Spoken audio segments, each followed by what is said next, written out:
Welcome to today's session on experiential learning.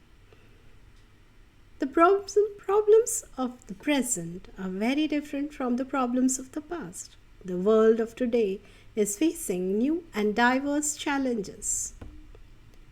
There's pandemic, economic disparity across the sectors, there's problem in waste management, problems in agricultural sector, which are very different and are very little related to the use of any particular scientific tool or method that can solve it. There's hunger on one side, and at the same time, there's wastage of food on the other. And the list continues. Almost the entire range of these social issues and problems demand a totally different approach for tackling them. What is needed in today's world is a different style of teaching to prepare the future learners. When people learn by doing, the world calls it experiential learning. Teaching science specifically requires a different orientation so that the learner is sensitized and confident to find solution for these social issues and problems by doing and finding solutions for them. In today's session, we will try and understand about experiential learning, the theory governing experiential learning, the Cope's theory in detail, understanding the pedagogical framework and principle associated with it, analyzing the learning cycle critically, applying the different design models, assessing the learning style of the learner and design teaching accordingly. The world is now starting to look at experiential learning as an alternative system of education. According to a recent post, Finland will become the first country in the world to completely do away with all subjects and curriculum. In recent decades, the Finnish education system had been regarded as one of the best in the world. So, when opportunity came to them to improve upon their already successful education system, they chose to take this radically different approach. Experiential learning supports students in applying their knowledge and conceptually understanding a practical problem or situation and providing them with an opportunity to consider their areas of strength and weakness, as well as areas of interest and passion. With the benefit of reflection following direct experience, experiential education has a high value. It is considered as contributing to the learning process of the student, helps the educators and the employers for the ways in which it can connect, bring new insight and innovation into the classroom and workplaces through reciprocal relationship and inspire and inform students in their choice of which career path to pursue. There are many different theories in this area, such as John Dewey in 1938 and more recently David Kolb in 1984. The definition given by Simon Fraser is explicit. When you look at the definition, we try and understand the essence of it. The strategic active engagement of students in opportunities to learn through doing and reflection on those activities which empower them to apply their theoretical knowledge to practical endeavor in a multitude of settings inside and outside the classroom. The active engagement of the student in the learning process through hands-on experience by doing and reflecting on what they are doing helps the learner to internalize the concept. And if so, in a practical setting or its natural setting, adds meaning to the experiences.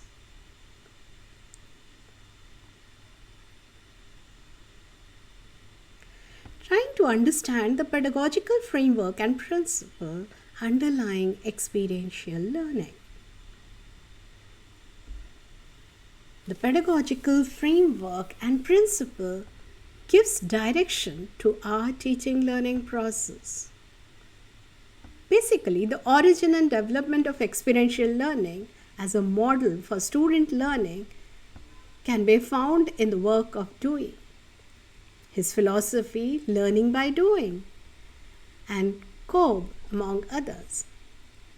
As opposed to learning that occurs in our traditional classroom within the four walls, experiential learning relies on experience as a source material and thoughtful reflection to facilitate learning.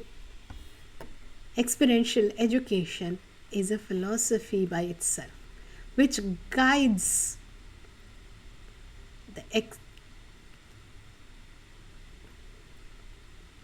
the learning process. According to the Association for Experiential Education, experiential learning occurs when carefully chosen experiences are supported by reflection, critical analysis, and synthesis. The principle of experiential educational practice, which highlights the learner independence, active learning as a process, intellectual and social engagement, and the personal nature of growth through experiential learning. Experiential learning, therefore, is a journey by itself. The process of learning through reflection,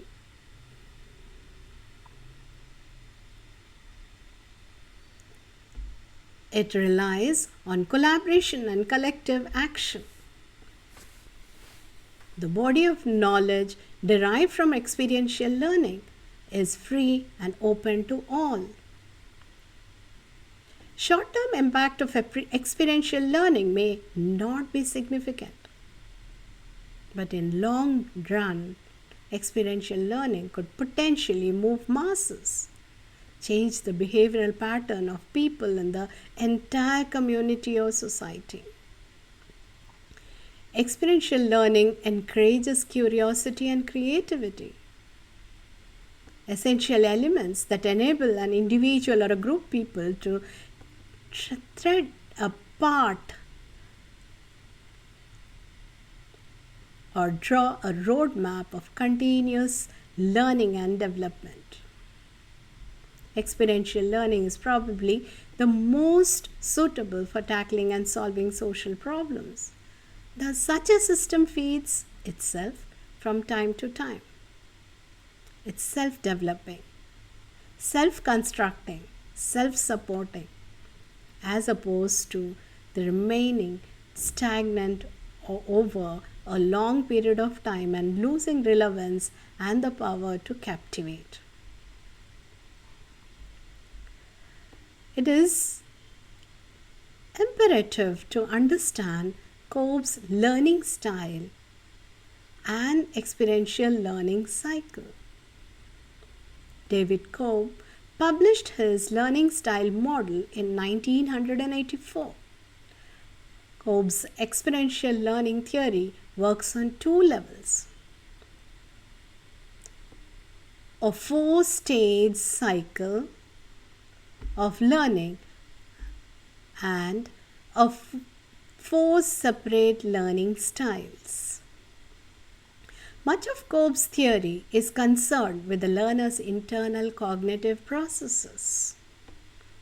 Kolb states that learning involves, like the acquisition of abstract concepts, and can be applied flexibly in a range of situations.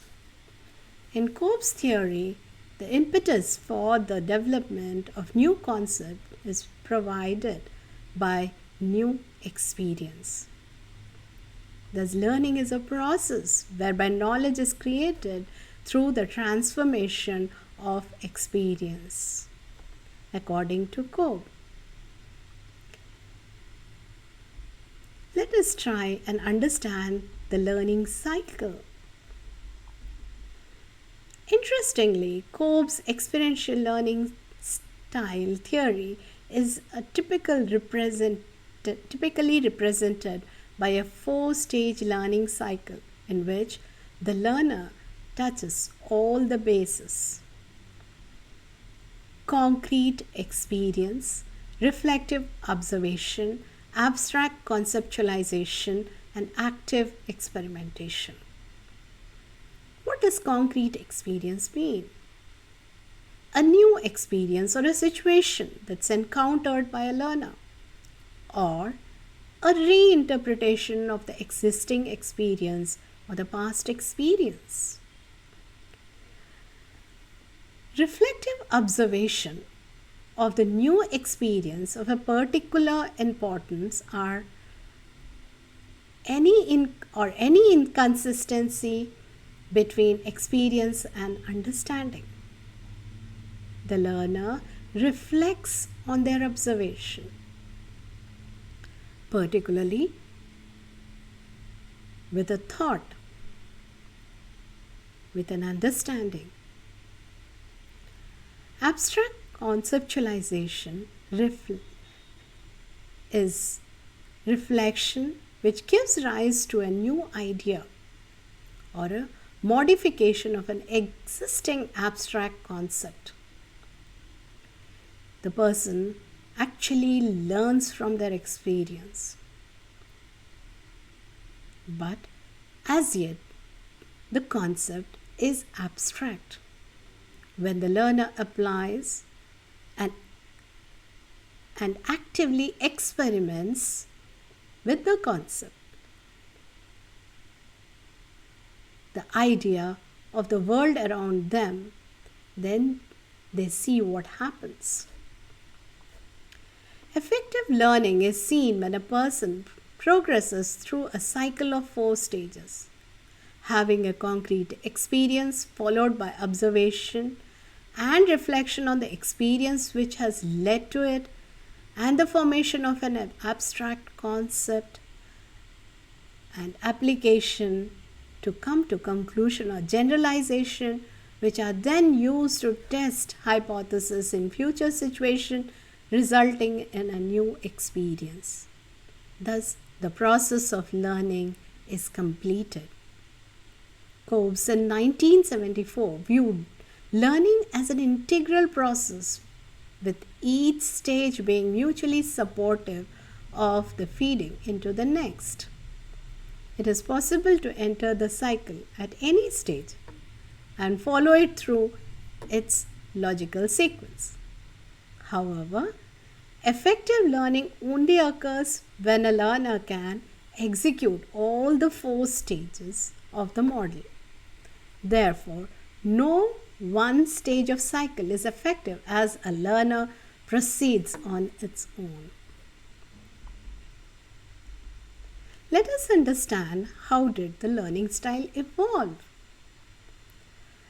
Kolb's learning theory set out four distinct learning styles, which are based on the four-stage learning cycle.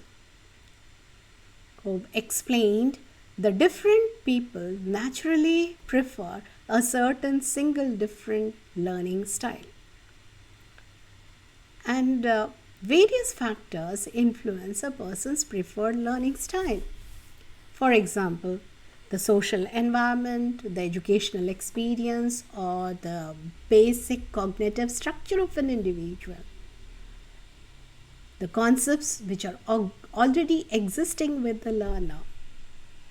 Whatever influences the choice of the style, the learning style preferred itself is actually the product of two pairs of variables or two separate choices that we make, which Cobb presented as line of access, each with conflicting model at either end. A typical presentation of Cobb's two continuum is that the east-west axis is called the processing continuum, how we approach a task, and a north-south axis which is called as the perception continuum, our emotional response or how we think or feel about it. Cobb's believed that we cannot perform both variables on a single axis at the same time, that is, think and feel. Our learning style is a product of these two choice decisions. It's often easier to see the construction of Cobb's learning style in terms of 2 by 2 matrix. Each learning style represents a combination of two preferred styles. The matrix also highlights Cobb's terminology for the 4 learning styles, that is, diverging, assimilating, converging, and accommodating. When a learner with a concrete experience is doing or actively experimenting, or prefers experimentation, it is accommodating. The preferred style of learning is accommodating. When a learner experiences and reflects through observation, they are the preferred learning style, a diverging. When a learner has an abstract conceptualization and active experimentation, then the learner is said to be converging. Active conceptualization with reflective observation are learners who are assimilating. Thus emerge the 4 learning styles according to Cobb's: diverging, assimilating, converging, and accommodating. Let us learn how these learners differ. Knowing a person's learning style enables learning to be oriented according to the preferred method. Everyone responds to and need the stimulus of all types of learning styles to one extent or the other. It's a matter of using emphasis that fits best with the given situation and a person's learning preference. Here are a brief descriptions of the 4 Cobb's learning styles. Let us try and understand how do the learners diverging actually perceive things. These people are able to look at things from different perspectives. They are sensitive. They prefer to watch rather than do, tending to gather information and use imagination to solve problems. They are best at viewing concrete situations from several different viewpoints. Cobb's called this style of diverging because these people perform better in situations that requires ideas to be generated. For example, brainstorming. People with a diverging learning styles have broad cultural interest and like to gather a lot of information. They are interested in people, tend to be imaginative and emotional, and tend to be strong in the arts. People with diverging styles prefer to work in groups, to listen, and keep their minds open to ideas. They also receive personal feedback. The second learning style is watching and thinking, assimilating. The assimilating learners preference involves a concise logical approach. Ideas and concepts are more important than people. These people require good, clear explanation rather than a practical opportunity. They excel at understanding wide-ranging information and organization in a clear, logical format. People with an assimilating learning style are less focused on others and more interested in ideas and the abstract concepts. People of this type are more attracted to logically sounding theories than approaches based on practical value. This learning style is important for effectiveness in information and science career. The formal learning situations, the learner and their style prefer reading, lectures, exploring analytical models, and having time to think things through. The third type of learner are converging. They are doing and thinking. People with converging learning styles can solve problems with great ease and use their learning to find solution to practical problem. They prefer technical tasks and are less concerned with people and interpersonal aspects. People with a converging learning style are best at finding practical uses for ideas and theories. They can solve problems and make decisions by finding solutions to questions and problems. People with a converging learning styles are more attracted to technical tasks and problems than social or interpersonal issues. A converging learning style enables specialist and technology abilities. People with the converging style like to experiment with new ideas, to stimulate and to work with practical application. The fourth type of learners are accommodating. They are doing and feeling. The accommodating learning style is hand-on and rely on intuition rather than logic. These people are other people's analysis. They reflect upon the analysis given to them and prefer to take a practical experiential approach.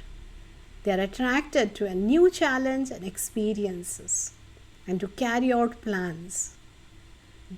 They commonly act on their instincts rather than logical analysis. Their accommodating learning style will tend to rely on others for information than carry out their own analysis. This learning style is prevalent within the general population. Thus, we understand the different aspects or different types of learners and how they learn. How does it benefit the student? Learning styles and a clear understanding of learning style benefits the students in multitude of ways. Increased motivation and engagement, encouraging self-directed learning, facilitating the exploration of relation between theory and practices, increasing clarity around academics, increasing understanding and perception around the different cultures and its influence, enhancing the professional network. It also helps students to better understand work realities and expectations. It provides the opportunity for a great career and clarify their own career goals and self understanding of themselves. Building leaderships, technical and professional skills, increasing confidence, maturity, and self management techniques, improve problem solving, critical thinking, research, communication, and teamwork. It also helps in development of skills through transitions.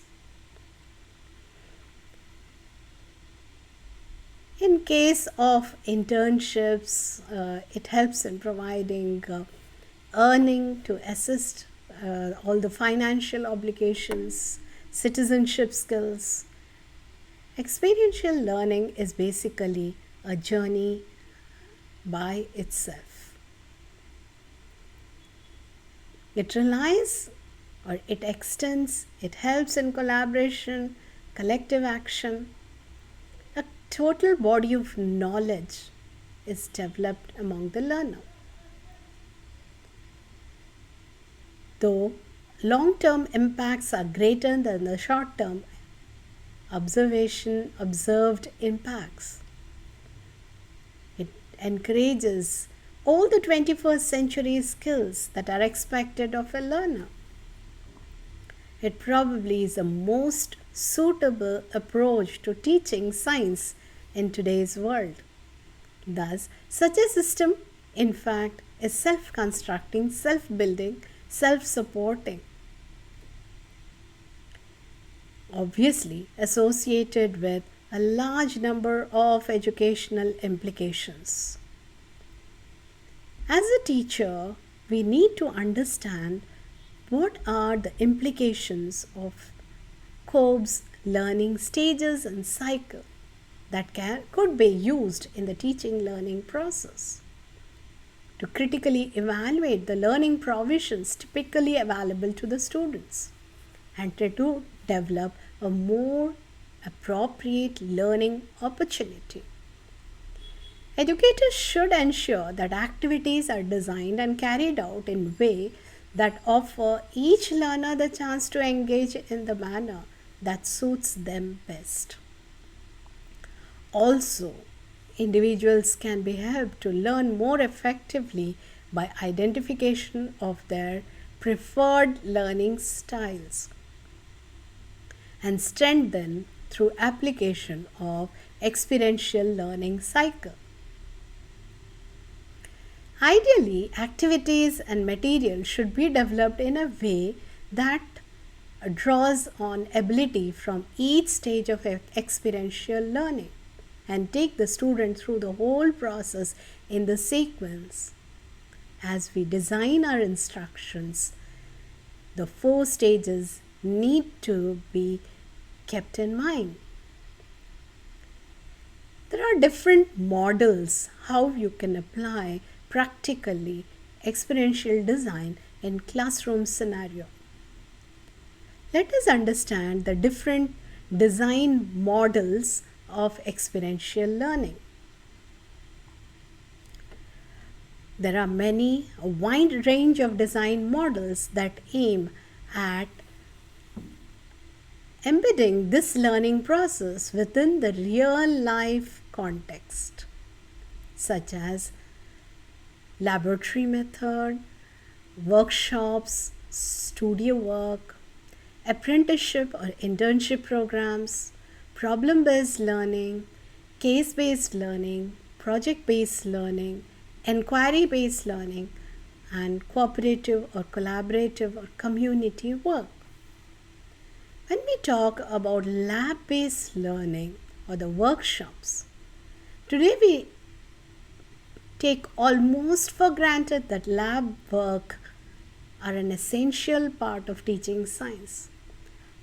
How does it actually help to give an experience to the learner and achieve the goals of teaching science? To give a student a hands-on experience in choosing and using common scientific equipments appropriately. It helps to develop motor skills in using scientific instruments and apparatus. It gives students an understanding the advantages and limitations of any lab experiment. It also helps the learner to see science in action, test hypotheses, and see how well the concept theories procedures actually work when they're tested under lab conditions. To teach students how to design and conduct experiment, it also enables the students to design and create, to make things or equipments. An important pedagogical value of the lab classes is that they enable students to move from the concrete by observing a phenomenon to the abstract, that is understanding the principles or theories that are derived from the observation of the phenomenon. For example, learning laws of reflection, refraction, simple pendulum, osmosis, and many other topics. Almost all topics in science can be taught in the laboratory without any problem.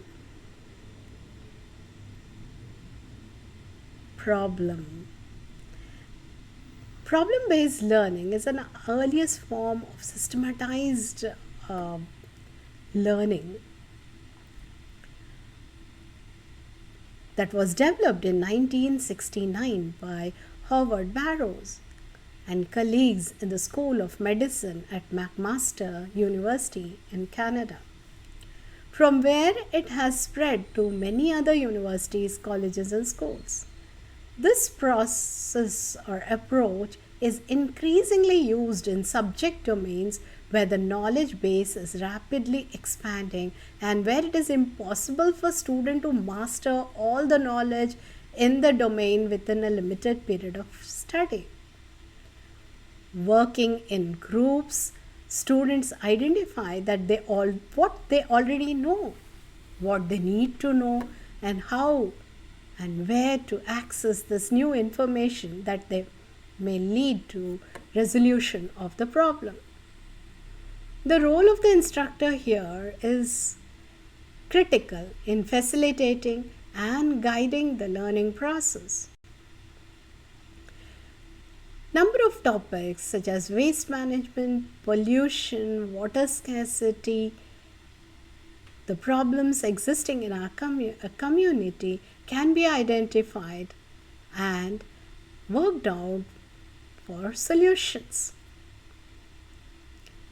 The third important way is the project-based learning, a very common method used in most of our schools. It is similar to case-based learning, but tends to be longer and broader in scope and with even more students' autonomy, responsibility in the sense of choosing subtopics, organizing their work, deciding on what methods to use to conduct the project. Projects are usually based around the real-world problems and done to completion in real-world situations, which gives students a sense of responsibility and ownership in their learning activity. Once again, there are several best practices or guidelines for successful project work. A project should meet two criteria. Students must perceive the work as personally meaningful, as a task that matters, and they want to do it well. And it should be meaningful to fulfill an educational purpose. The main danger with project based learning is that the project can take off on a complete time which can be long enough, and it may lose focus at times, or the essential learning objectives may not be achieved. The important content area may not reach out to the learner. Thus, project based learning requires a careful designing and monitoring by the instructor. For example, types of pollution, health and hygiene, food and nutrition, types of forces in daily life, types of levers used by the learner in the daily life. Thus, project-based method is a wonderful way of transacting experiential learning in a classroom scenario, or extending the classroom to the outside world. Inquiry-based learning is similar to project-based learning, but the role of the instructor or the role of the facilitator is somewhat different. In project-based learning, the facilitator decides the driving questions and play a more active role in guiding the students through the process. Whereas in inquiry-based learning, the learner explores a theme, chooses a topic for research, develops a plan of research, and comes to conclusion. Although the facilitator is usually available to provide help and guidance whenever required, they are not completely involved in the process of arriving at conclusions. Problems around in the community could be selected and scientifically solved through this way. Apprenticeship or internship programs are a great way. The National Education Policy also envisages the use of apprenticeship and internship programs for learners as early as in the primary classes. It's a great experience to learn through internship programs. Community programs can also be taken up by the students, which could help them to understand the relationship between the school and the community. The responsibility that the problems existing in community need to be solved by them. It is a great way of teaching the sense of responsibility towards the community to a learner. To sum up, how one evaluates experiential learning design depends on one's own epistemological position. Constructivists strongly support experiential learning, whereas those with a strong objectivist position are usually highly skeptical of the effectiveness of this approach. Nevertheless, problem-based learning in particular has proved to be very popular in many institutions for teaching science, and project-based learning is used across many subject domains and levels of education. There are evidences that experiential learning, when properly designed, is highly engaging for the students and lead to better long-term memory.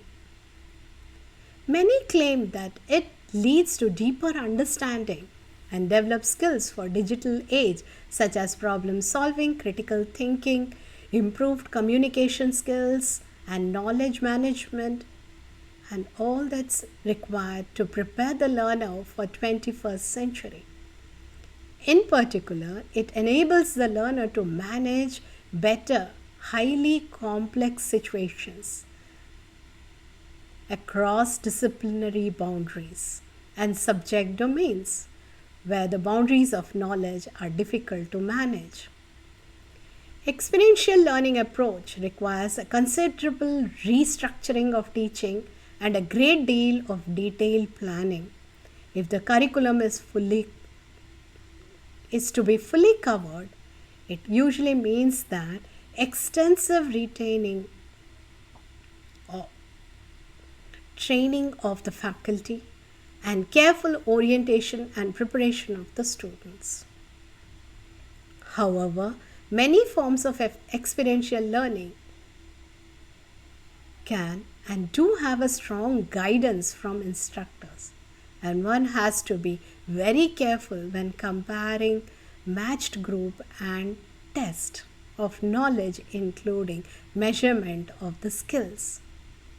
Assessment is a very important aspect when implementing experiential learning.